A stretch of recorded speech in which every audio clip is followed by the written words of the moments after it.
Les gossip hop de Coffee Show, l'info hip hop du jour. C'est façon poêlé croque-monsieur ce matin par Garde, s'il vous plaît. Wesh la street, ça dit quoi? Ça va ou quoi? Ça va On bien. est pas bien là en décembre, parce qu'il y a le cul. Ouh. Dans 3 semaines c'est Noël, enfin sauf dans les supermarchés, ça doit être depuis le 12 octobre. Il n'y a plus un chocolat dans le calendrier de l'Avent, hein Mike? Bon alors on va pas parler de ça, sinon cette conversation va se terminer par un... Tu fais quoi pour le 31? Mais ça va être relou, Pas faux. Et puis dans l'actu, on sait qui a vendu le plus d'albums dans les années 2010 du coup. Ah bah oui, enfin la réponse à cette question qu'on s'était pas du tout posée.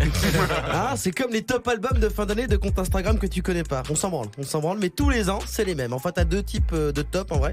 Il y a celui qui te met que les gros hits de l'année et les comptes qui te mettent uniquement les choses streamées 3 fois sur Spotify en disant voilà mon top, pardon de vous le dire, mais ça devrait être en tête des charts dans un monde normal. Ferme ta gueule, déjà on s'en cogne. On dirait les Arabes quand ils disent les 10 sons de rap à écouter en ce moment. Toujours des sons que tu connais pas remixés par des DJ hollandais à moustache. Carrément.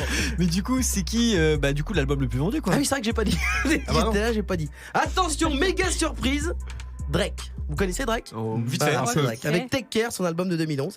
Alors ensuite, il y a Post Malone avec Stoney, puis Eminem, Michael Moore, J. Cole. En gros, c'est le classement des mecs chiants, blancs ou les deux. Oui. En attendant, les autres top 10, évidemment, qui vont arriver, qui vont dire que celui-ci c'est de la merde parce qu'on parle que des ventes. Et pourquoi il n'y a pas Young Thug? Je le sais, parce que le relou qui fait des classements alternatifs, c'est moi. Je suis le genre de casse-couille qui se prend la tête pendant 3 heures pour savoir si à Atlanta le meilleur producteur c'est Metro Boomin ou Lex Luger. Et on parle aussi d'un retour inattendu, gars. Oui, petit buzz autour de Diams qui pourrait revenir avec un album parce qu'elle a posté une story qui dit Work in Progress.